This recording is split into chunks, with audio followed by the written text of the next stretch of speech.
I met Haley at a summer cookout, the kind with cheap folding chairs, a grill sizzling with burgers, someone's cousin playing bad music from a Bluetooth speaker, and just enough alcohol to blur the rough edges of conversation. I hadn't planned to meet anyone that day. I showed up for the food, the familiarity, the comfort of laughing with friends without expectations. But there she was, on the periphery. Haley didn't mingle like most people at these things. She stuck to the shadows of the backyard, standing just outside the halo of fairy lights that framed the space. Her arms were folded, her eyes scanning, but never landing too long on anyone. She looked like she wanted to disappear. That only made me more curious. I don't know if it was the beer or just something about the way she stood there like she didn't belong, but I walked over and said hi. She jumped a little, like I'd snapped her out of a daydream, but quickly recovered. Her voice was soft, a little hesitant, but thoughtful. She didn't talk just to talk. She listened in a way most people didn't. I remember thinking, she doesn't want to be noticed, but she's worth noticing. We ended up in conversation, tucked into a corner of the patio where the music wasn't so loud. At some point, she made this really dry, sarcastic comment about the guy burning hot dogs like it was performance art. Maybe it wasn't that funny, but in my slightly tipsy state, it hit me just right. I laughed, loudly enough that a few people turned to look. Her face turned red, mortified by the attention, but that only made me laugh harder. There was something incredibly genuine about her embarrassment. It didn't feel rehearsed like most people. It felt real. That night was the beginning. We talked more after the party. Texts that stretched past midnight. Spontaneous coffee runs. Long drives with no destination. Everything felt easy, like we were puzzle pieces clicking into place. Within a few weeks, we were dating. The first few months were perfect, almost suspiciously perfect. We spent weekends wrapped in blankets, watching her favorite horror movies. She loved old black and white thrillers with eerie soundtracks. We'd stop for ice cream even in the middle of winter. She'd always order pistachio. Said it reminded her of being a kid. I was happy. At least I thought I was. Then things shifted. It started small. A flash of irritation when I was late picking her up. A sharp comment if I texted a coworker she didn't know. I brushed it off. Everyone gets stressed sometimes. But the flare-ups became more frequent and more intense. One night, I forgot to grab bread on my way home. Just bread. A $5 oversight. She went ballistic, yelling, accusing, her voice sharp enough to cut glass. I tried to reason with her, to calm her down, but logic didn't reach her when she was like that. She'd get in my face, eyes wide, like she was seeing someone else entirely. It was like a switch flipped, and then just as suddenly, she'd shut down, apologize, cry. Sometimes she'd fall asleep curled up beside me as if nothing had happened, and I'd lie awake wondering if it had been my fault somehow. Still, I stayed. I kept hoping I could help her. Maybe she was dealing with trauma she hadn't told me about. Maybe she just needed someone to be patient. But there's a difference between patience and enabling. The final argument was ugly. We tore each other apart with words meant to wound. I told her I couldn't do this anymore. She screamed that I didn't understand her, that no one ever had. She packed her things in under 10 minutes. When she left, she didn't slam the door. She closed it softly, like the end of a lullaby. The silence that followed was suffocating. In the weeks that followed, I spiraled. I kept thinking about her. Every moment, every fight, every good day that didn't seem real anymore. My apartment felt too quiet, too empty. I started drinking more than usual, just enough to blur the edges, to soften the echo of her absence. One night, after too much whiskey and not enough food, I crashed on the couch in front of the TV. I remember reruns flickering across the screen, a laugh track playing behind closed eyes. The visit. I woke up to sunlight stabbing through the blinds. My head throbbed. My mouth tasted like copper. I shifted, groaning, intending to drag myself to the bathroom. But when I opened my eyes, I froze. Haley was sitting in the armchair across the room. Not just sitting, watching. In her lap was one of my kitchen knives. A long one. The kind you only use when you're cutting something that needs effort. She wasn't holding it like a threat, Not exactly. It just rested there. Casual. Intentional. For a moment, I thought I was dreaming. The alcohol had to be playing tricks on me. But then I met her eyes, and I knew this was real. Her expression was blank. Hollow. Like something had been drained out of her. I opened my mouth to say something. Anything. But nothing came out. Finally, I whispered, "What are you doing here?" She didn't answer immediately.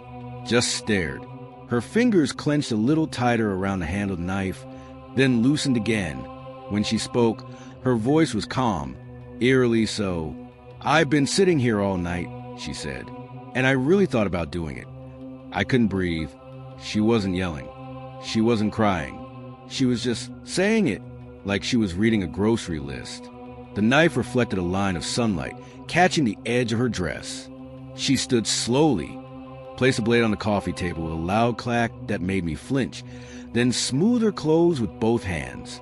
Without another word, she walked to the door, opened it, and left. The silence that followed wasn't like before. It was heavier, thicker. I sat there for what felt like an hour, unable to move, my skin ice cold. What do you even do in a situation like that? Call the police? Report what? She hadn't broken in. She still had a key. That was on me. I'd never asked for it back. She hadn't touched me or made a threat out loud. Just sat there and told me she thought about ending my life. But that was enough. I went straight to my building manager and paid for a lock change. I told him my ex still had access and I needed it done immediately. I didn't even care about the cost. Peace of mind felt priceless. Later, I texted her sister. I tried to explain what had happened, that Haley needed help, that something wasn't right. I didn't get a reply. I think she blocked me. But at least I told someone, just in case. The years after. It's been over a year now. I haven't heard from Haley since that morning. No texts, no calls, nothing. But the memory hasn't left. I still can't sleep on the couch. I always go to bed now, and I always lock both the front door and my bedroom door. It might sound paranoid, but I don't care. That night changed something in me. Sometimes I wonder what would have happened if I'd woken up an hour earlier, or if I'd said the wrong thing, or if she hadn't decided, at the last second, not to go through with it. That moment was the closest I've ever come to dying, and she was a person I thought I loved. Before I dive in, I want to take a moment to reflect on the lessons I've learned. Looking back now, I realize how much I've grown and how much stronger I've become. These days, I'm in a stable, long-term relationship where I finally understand my worth and have grown as a person. But at the time, I was navigating confusion and uncertainty of college, figuring out what I wanted and how to navigate the world of relationships. I was still learning to trust myself. It was my second year of college, and I was just beginning to think that maybe, just maybe, it was time to let someone into my life. Let me give you a bit of background. I'm a plus-size woman. In high school, I kept my focus on my studies and my friends. I was a girl with my nose in the books, always getting the best grades, always working harder. Socializing and dating were low on my list of priorities. Sure, I had a close-knit group of friends, and I'd go to parties here and there, but school was always first. The truth was, I didn't date much in high school, mainly because I felt like I didn't fit the mold of the kind of girl guys were interested in. Most of my guy friends were either already in relationships or, honestly, just not into girls like me, so I never gave much thought to it. But when I entered college, I started to wonder if it was time to shift that mindset. I figured maybe it was time to explore the idea of dating. Maybe I was ready to meet someone special. One afternoon, about a week before classes started, I headed to the mall with a few friends. I wasn't exactly a fashionista, but I needed some new outfits to get me through the first week back at school. At the time, I didn't have a car, so I relied on public transportation or the occasional ride from friends. This particular day, I had to take the bus. It was a typical crowded route, the kind of bus that everyone takes when they're heading to the mall. I was staring out the window, lost in thought, when I noticed a guy get on. He looked older than me, maybe in his mid-20s, and he was clearly in shape. He had that gym-toned look, the kind of physique that screamed, I spent a lot of time lifting weights. There was no open seat except the one next to me. Without hesitation, he sat down. I pretended not to notice. I buried my face in my phone, texting a friend, avoiding eye contact as much as possible. My old phone wasn't the best. It had a slide-out keyboard and barely worked for anything other than texting. I didn't have any apps or internet. So once the texting stopped, I was left with no excuse but to look up. And that's when I made eye contact with him.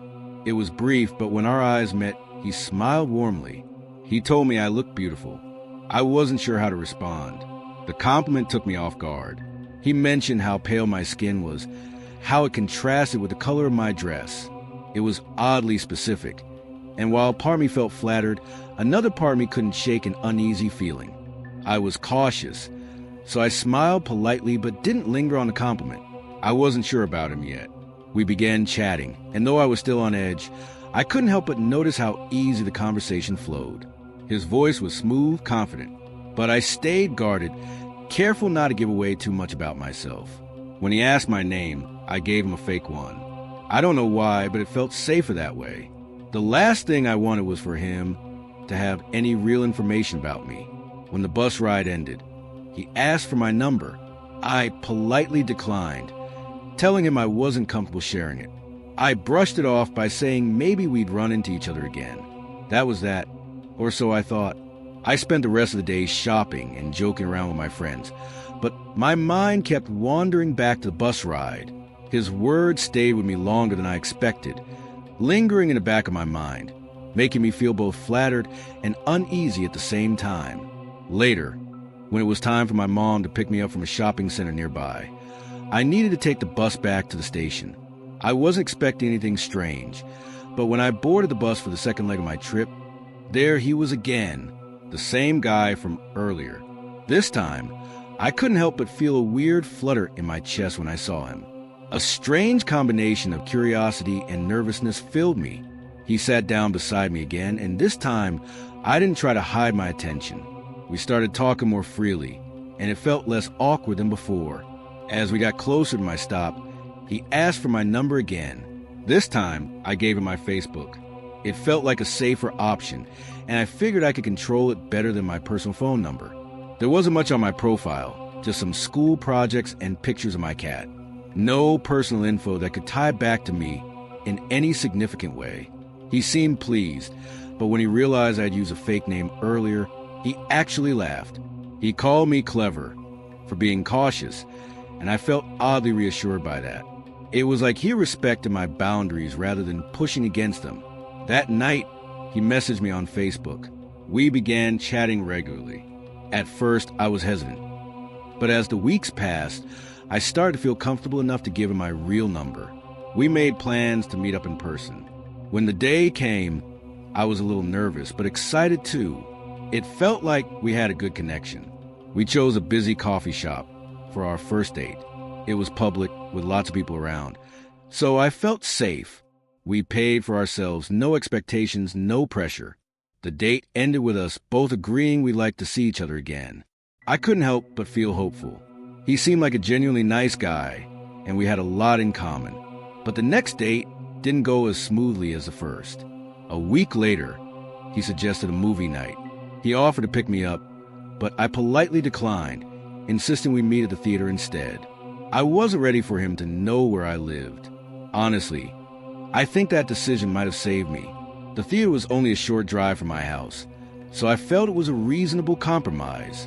We went to see Paranormal Activity 2, which, for the record, I found more ridiculous than scary. I couldn't stop laughing throughout the movie. Every jump scare felt predictable to me, and I couldn't help but giggle. But when I glanced over at him, I noticed that he seemed tense. He was enjoying the movie. In fact, he looked like he was trying very hard to appear like he wasn't scared, but I could see the tension in his shoulders. Something about that gave me an uncomfortable vibe, but I shrugged it off. Maybe he was just trying to impress me, or maybe he was a fan of horror films. After the movie, when we were walking out of the theater, he dropped a bombshell. Apparently, his whole plan for the night had been to get me scared. So I clinged to him for comfort. He'd hoped that would create an excuse for things to get more intimate. That was his big plan. Then, He admitted that the dinner plans we had discussed earlier were just a lie. His real goal was to get me to come back to his place. I was shocked, completely caught off guard. My heart sank. Trying to stay calm, I quickly pretended to get an urgent call from my mom. I told him I had to leave immediately, but he wasn't ready to let me go. He asked if I could give him a ride since he'd walked to the theater. Against my better judgment, I agreed. The whole situation felt off, but I didn't know how to back out without causing a scene. We drove to his house, which, to my surprise, wasn't far from the theater at all. In fact, it was just a short walk away. I couldn't figure out why he hadn't just walked there in the first place. When I pulled up to his house to drop him off, he leaned in for a kiss. I turned my head instinctively, but he grabbed my face, holding it gently but firmly. Then, after he kissed me, he started talking about how much he loved me, how he couldn't wait for us to spend every moment together. I was stunned and disgusted. My skin crawled. I forced a nervous laugh and said goodbye, fumbling to grab the gear shift to leave. But before I could back out of his driveway, he tried to open my door. Thankfully, I had locked it earlier.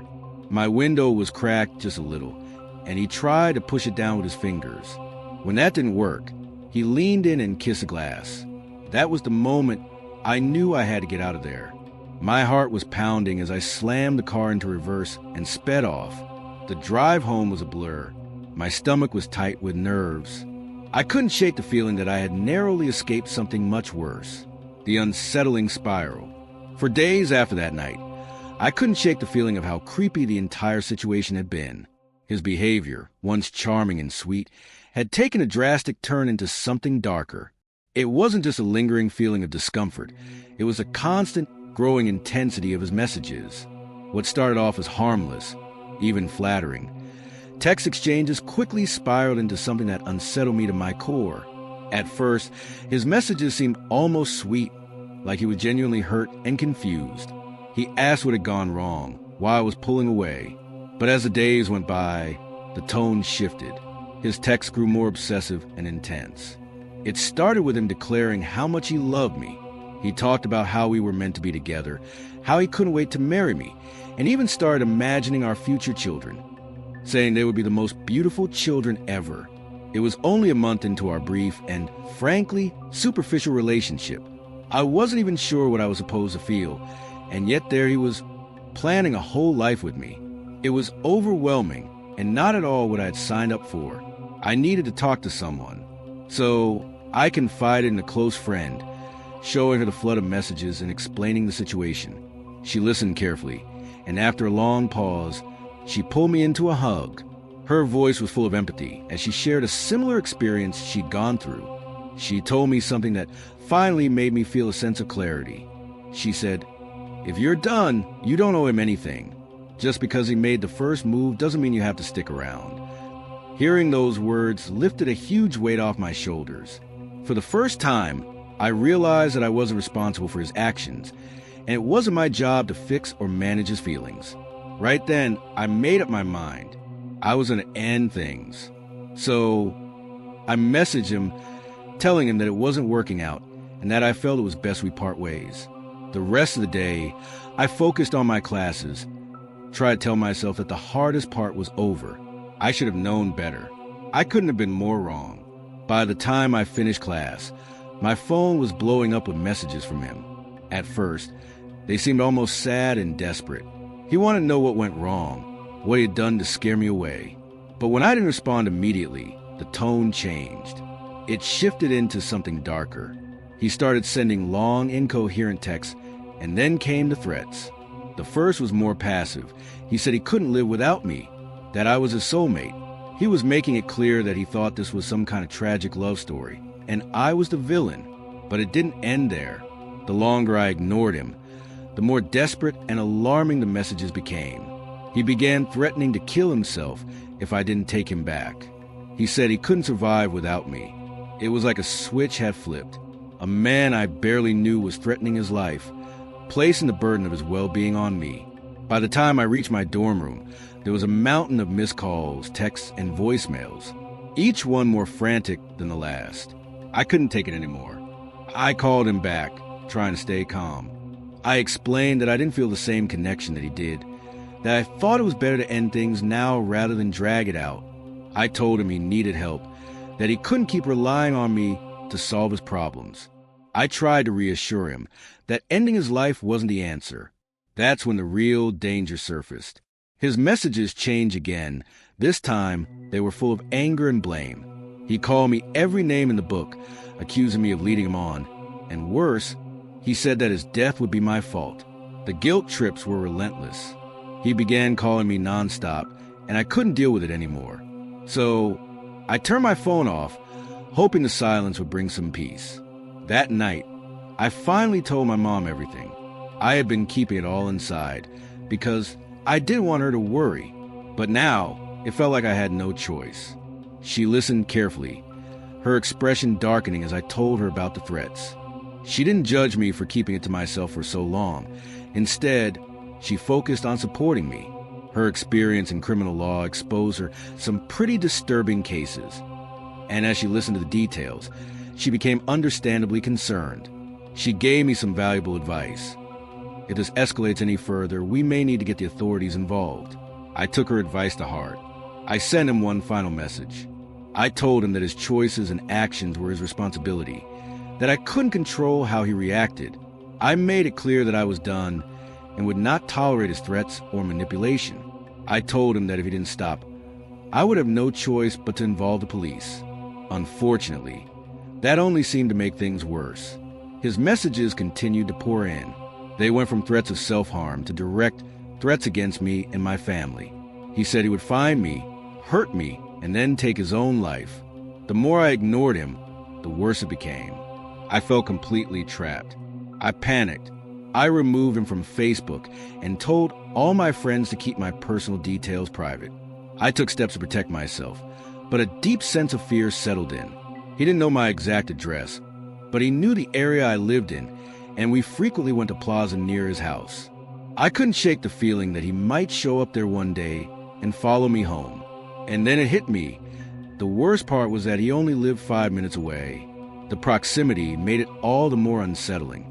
It was too easy for us to cross paths randomly, especially in our tight-knit neighborhood. I started staying inside as much as I could, leaving the house only when I absolutely had to. My life had been consumed with fear, and I didn't know how to stop it. The messages kept coming, and at first, they focused solely on me. But then, he started bringing up my family. When he threatened to hurt my sister, something inside me snapped. That was the breaking point. I couldn't let this go on any longer. I picked up the phone, dialed his number, and when he answered, he tried to sound sweet and remorseful, like nothing had happened. But I wasn't about to let him manipulate me again. I cut him off immediately, telling him that threatening me was one thing, but threatening my family was absolutely unacceptable. I called him out for being a terrible person. No, worse than that. I told him that if he ever contacted me again, I would go straight to the police. And just to make sure he understood I wasn't bluffing, I reminded him that I knew where he lived, and it wouldn't be hard to report him. That seemed to do the trick. He hung up, and after that, I never heard from him again. For weeks, I stayed cautious. I avoided the plaza altogether, and my family did the same. I kept all the texts as evidence, just in case. When I upgraded my phone, I made sure to hold on to my old one, keeping all the evidence locked away. Then, about a year and a half later, one of my friends decided to look him up on Facebook. Despite my protests, she found his profile and told me he had moved to another town. It was a relief, but then she shared something that made my stomach churn. He had a new fiancée, and the woman, she could have been my twin. It wasn't just that they looked alike, it was eerie. Her face, her hair, even her style, all so similar to mine. Even worse, they'd started dating not long after I cut ties with him. The man who had sent me threatening texts and claimed to be in love with me was now living a seemingly normal life with a woman who looked almost exactly like me. All I could think was this: I hope I never cross paths with him again. When I first met him, let's call him Logan, I was just starting my junior year of high school. He was quiet, mysterious, and I fell for him fast. Back then, I thought he was the one. It feels insane now to think that I actually married him just days after graduating high school. We were that cliche couple, young and in love, or so I believed. Looking back, there were signs everywhere that I ignored. I was desperate to prove that I could handle life, that I could make it work. The night before our wedding, I sat with my mom, going over the final details. Mom, who is the kindest person I know, saw the hesitation in my eyes. I half-jokingly asked her if she'd hate me for backing out. Her gentle, warm laugh made me think she assumed it was just wedding jitters. I couldn't bring myself to tell her the truth. Instead, I swallowed my fear, smiled, and pushed my doubts aside. Years later, when I finally opened up to her, she was devastated that she hadn't noticed sooner. No one knew the truth back then because I made sure they didn't. I was his biggest supporter, a walking cover-up for his behavior. But it only took hours after the ceremony for his true colors to show. We were supposed to be starting our honeymoon, but instead, he hurled me out of his truck in my parents' driveway, screaming that he wanted a divorce before speeding off. I stood there, stunned in my white dress. I ran inside. Tears blurred my vision as I tried to explain what had happened to my dad. He stared at me, completely lost, asking over and over what had happened. Between sobs, I managed to tell him that Logan had left me. Dad's rage flickered before he tried to calm himself, piecing together a logical explanation. Maybe it was a bad joke, he said. Then Logan's truck came screeching back into the driveway. Dad smiled, saying, "See, he's back." I wiped my face, pretending everything was fine, and told him it was all a big misunderstanding. But inside, I was crumbling. I had to keep them in the dark, because if they knew the truth, they'd hate me for staying. A few months later, things seemed to improve, mostly because Logan was away from military training. When we talked, he was kinder, and I convinced myself he'd changed. But soon, it was time to pack up and move to Fort Hood with him. My parents were uneasy, but they didn't push, not until my mom accidentally found a nasty message from him on my phone. Her tears hit me harder than anything he had ever done. She begged me not to leave, but I lied through my teeth, telling her he wasn't always like that, just lonely and stressed. Deep down, though, I knew better. Mom didn't buy it, not really, but she knew I wasn't going to back down. I've always been that way, stubborn to a fault. A few weeks after moving to Fort Hood, I realized how dangerous Logan truly was. It was Thanksgiving when things really unraveled. My family called to check in, their voices cheerful as they wished us a happy holiday. I didn't think much of it until I hung up. The moment my phone hit the table, Logan started in. He barked that I needed to cut ties with them, saying they weren't my family anymore. I laughed, thinking he had to be kidding, but he wasn't. Without warning, he grabbed our custom-ordered wedding glasses and hurled them at me. Glass shattered everywhere.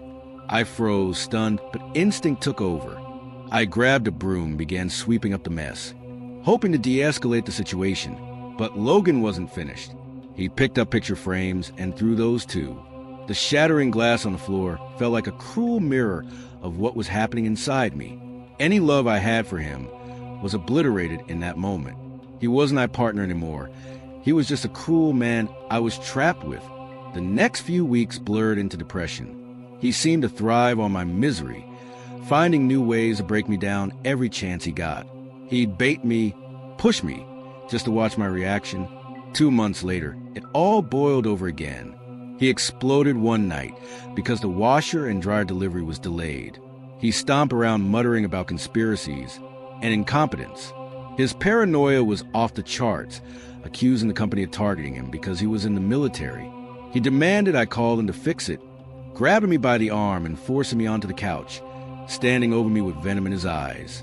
When I stammered that I hadn't even made the original call, he snapped, pacing the room. They're messing with me because of who I am. Then he shifted the blame to me. "You probably planned this with them," he snarled. "You love making me look like a fool, don't you?" He stormed out of the room, but his voice kept coming from the bedroom, dripping with venom. "You're useless. A stupid, good for nothing. Is that all you are? Just a whiny, pathetic mess who ruins everything she touches."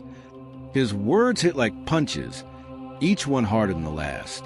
I sat there, staring at the floor, trying not to fall apart. But deep down, I knew he wasn't done. He never was. I looked into his eyes as I spoke. "All you ever do is yell at me." My voice trembled, but what I saw in his eyes wasn't human. It was like staring into a bottomless void, something cold and lifeless. It still haunts me every time I close my eyes. Without warning, Logan lunged at me. It was broad daylight, the curtains wide open, neighbors outside mowing lawns or walking their dogs. But he didn't care. He grabbed me, slammed me into the wall, his hands closing around my neck. I struggled, but my vision blurred to black. Just as I thought I would pass out, he let go. For a split second, I thought it was over. But then, with terrifying strength, he grabbed me again and threw me to the floor. I don't know if I blacked out or if my mind just shielded me from the horror of it all, but my memories of that moment come in flashes. I remember him gripping my shoulders, slamming me down repeatedly onto the hard wooden floor. My screams tore through the air, desperate and raw, but nobody outside came to help. "Somebody, please call the police." I screamed over and over, hoping that someone would hear me. All I got in return was the sound of my own voice echoing back at me. I knew I had to save myself. So I bolted for the bathroom and locked the door behind me. My hands shook as I fumbled to call my mom. I just needed her voice to anchor me. When she answered, I couldn't even get the words out before Logan's fists pounded on the door. He screamed at me to unlock it, calling me every foul name you can imagine. I heard my mom's confusion through the phone, and my dad's voice joined in, asking what the hell was going on. Mom had put me on speaker, as usual, so my whole family could hear me. But this time, they didn't get the usual happy chat. They heard me sobbing, begging for my life. Then, all at once, it stopped. The pounding, the yelling, everything. My mom's voice was frantic, trying to get me to answer, but I just sat there on the bathroom floor, crying into the phone. I whispered that I knew I needed to leave him, but I had to do it carefully. If I didn't, I might not survive. When I finally crept out of the bathroom, Logan was sitting on the couch, staring blankly at the TV like nothing had happened. The emptiness in his eyes chilled me to the bone. But I knew this was my moment. This was when I had to start planning my way out. Days later, at 2 a.m., I made my move. The keys to my Pontiac were on the kitchen table. Logan was passed out in the bedroom, the one I hadn't been allowed to sleep in for weeks. I snuck out of the guest room, which had become my prison, my heart racing with every step toward the front door. Quietly but quickly, I slipped outside, got in the car, and took off. I drove for 9 hours straight, only stopping once for gas in Dallas. Every mile that disappeared in my rearview mirror made me feel lighter, freer. By the time I crossed into my home state, I could finally breathe again. I'm free now. The scars he left, some visible, most not, are still there, but I've healed enough to know I made the right choice. If I had stayed, I have no doubt I'd be buried 6 feet under. To Logan, wherever you are, I hope I never see your face again. Not long ago, my ex and I decided to split up. We agreed it was the best thing since things had started feeling more like a routine than anything else. But I'm no longer afraid of moving on. This time, I'm choosing myself. The whole thing lasted about 5 weeks. She was fiery, always quick to anger, and that was one thing I definitely didn't mind leaving behind. But a couple of weeks later, just when I thought it was all behind me, I got a text from her one evening. She said she needed to see me and asked if I could meet her at a small park nearby. It was a place we used to go to sometimes. Quiet, with a peaceful spot by the woods. I had no idea what she wanted, but part of me thought maybe she wanted to patch things up. I wasn't interested in getting back together, though, so I spent the next half hour figuring out how to say that without sounding harsh. Around 9:45, I left my place and walked to the park. The night was perfect, not too hot, with just a slight breeze. But when I got there, the place felt darker than I remembered. Shadows from the trees stretched across the paths, making it hard to see. I sent her a text to let her know I had arrived and asked where she was. She replied that she was by one of the picnic tables at the edge of the woods. I headed that way, but when I got there, I didn't see her. I called out her name, but there was no answer. My unease grew, and I pulled out my phone to call her. That's when I heard the crunch of leaves behind me. I turned around and froze. A huge guy in a ski mask stepped out from the trees. I'm not a small guy, I'm 6 feet tall, but this man towered over me. He had to be at least 6 feet 5 inches, and was built like a linebacker. As he moved closer, my instincts kicked in, and I turned to run. I barely made it a few steps before he tackled me, slamming me into the dirt. I struggled, but he was way too strong. He hit me several times, leaving me stunned and gasping for air. While I was still trying to recover, he yanked my wallet, keys, and phone right out of my pockets. As if that wasn't enough, he punched me a few more times before sprinting back into the trees. I lay there for what felt like forever, aching and dazed. It took all my strength to finally stagger to my feet. Luckily, I wasn't seriously hurt, just battered and bruised. Since my keys and phone were gone, I had no choice but to knock on my neighbor's door. They let me in and called the police. Later that night, I had to get a locksmith to break into my own house. When the cops tracked down my ex, it turned out she had planned the whole thing.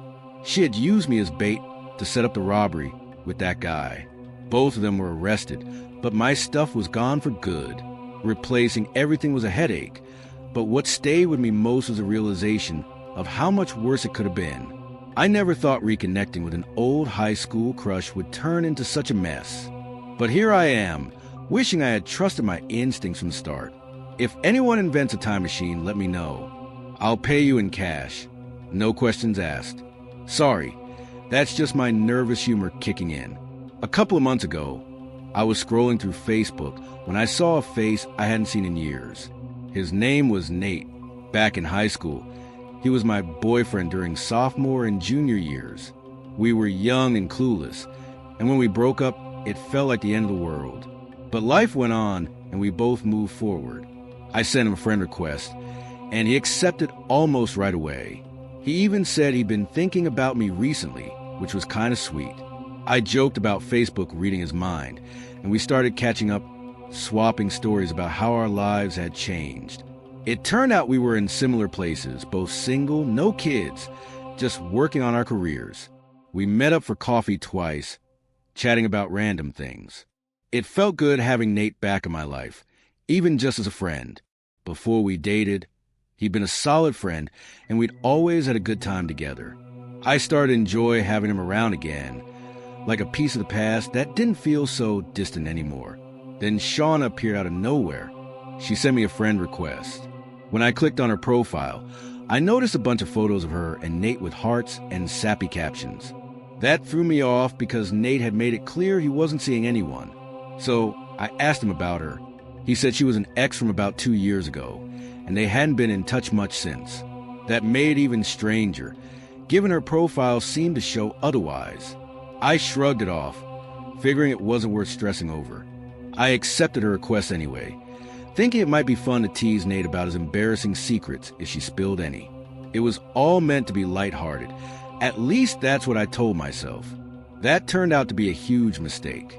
At first, it was just little things, Shauna liking my recent posts, then scrolling back and hearting pictures I'd posted years ago. It felt harmless at first, but quickly spiraled into something else. Soon, she started messaging me. Her first message was a casual question about Nate and me back in high school. I told her the truth. It was a teenage fling, and we were just kids who thought we were in love until life taught us better. But then she started pushing. She asked prying, deeply personal questions, like how far we'd gone in our relationship. It was bizarre, but I tried to laugh it off and told her I wasn't comfortable talking about that. Instead of letting it go, she doubled down, asking detailed, inappropriate questions about specific things we might have done together. I was disgusted. I told her I wasn't continuing the conversation and warned her that if she kept going, I'd block her. That's when she crossed a line I didn't even know existed. She sent me a photo of herself and Nate. Let's just say it was explicit. I blocked her immediately, feeling sick. I told Nate everything. I shared every ugly detail of what she said and the pictures she sent. He was horrified and apologized over and over. He explained that they'd ended things on what he thought. were good terms. She wanted kids, and he didn't, and that had been the breaking point. He promised to talk to her and find out what her problem was. I really thought that would be the end of it. I wanted it to be the end of it. A week later, I was at a cafe downtown, catching up with my best friend Megan. We were mid-conversation when someone slid into the empty chair next to me. I glanced up, ready to tell whoever was to shove off, but my words caught in my throat. It was Shauna. Her hair was a completely different color, but her face was unmistakable. My stomach dropped as she leaned in, giving me this unhinged grin. "Hi, Bella," she said cheerfully, as if we were old friends. Megan looked as uneasy as I felt, but I managed to stammer out, "Oh, hi, Shauna." She smirked, leaning back in the chair like she owned the place. "I was afraid you wouldn't recognize me without Nate on top of me," she said with a laugh. My face went red. I told her flatly that we didn't have anything to talk about and that she should leave. She waved me off like I was the one acting crazy. Then she launched into a bizarre rant about how Nate was her soulmate and that they were destined to be together forever. Her voice was calm, like she was stating a fact, but her eyes told a different story. I couldn't think of anything else to say, so I just muttered, "Okay?" Shauna leaned in closer, her grin growing wider. "No, it's not okay, Bella," she said, her tone shifting from fake sweetness to something colder. "You're in my way. Nate left me because of you. He thinks he still loves you, but he doesn't. He belongs with me. We're meant to be together, and we're going to have the family he's always wanted." Before I could even process her words, she grabbed my hand on the table, squeezing it tightly. Her eyes locked onto mine, and she said calmly, "If you try to get between us, I'll kill you." Then, without missing a beat, she turned to Megan, who was frozen next to me, and added, "I'll kill you too." Witnesses aren't good for anyone. Neither of us could speak. We just stared at her in stunned silence, not believing what we had just heard. Shauna tilted her head slightly and gave a curt nod like she just solved a simple problem. "Good," she said brightly. "I think we're all on the same page now. Well, I'll be going. Bye." With that, she got up and strolled out of the cafe as if she hadn't just threatened 2 lives in broad daylight. I was shaking. Megan looked just as pale as I felt. My mind was spinning. Who was this woman? How did she know where I was? It was a random Saturday morning. I hadn't told anyone where I'd be. The idea that she'd track me down so easily made my skin crawl.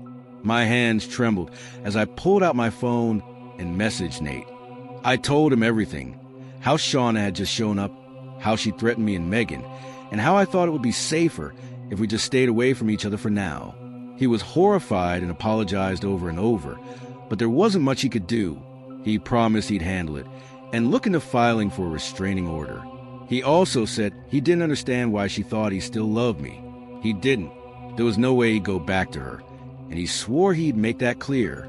We agreed it was best not to talk for a while, at least until Shauna was out of the picture. That was 2 months ago. I haven't seen or heard from her since, but I'd be lying if I said I wasn't still terrified.